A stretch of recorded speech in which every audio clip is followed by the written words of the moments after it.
how to enable primary account on PS5. In this video, I'm going to show you how to enable primary account on your PlayStation 5 so then you can use game sharing and play games offline on your PlayStation. And if this video helps you, please consider giving it a like and also subscribe to my channel because it really helps me out.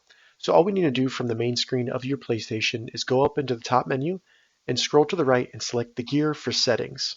Once in the settings, go down and select users and accounts.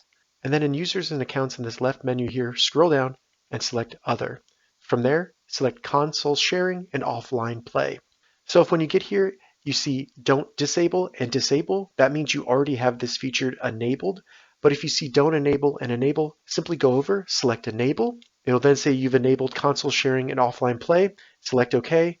And then anyone who uses this PlayStation 5 will be able to play your games and watch your media, even if the console is offline.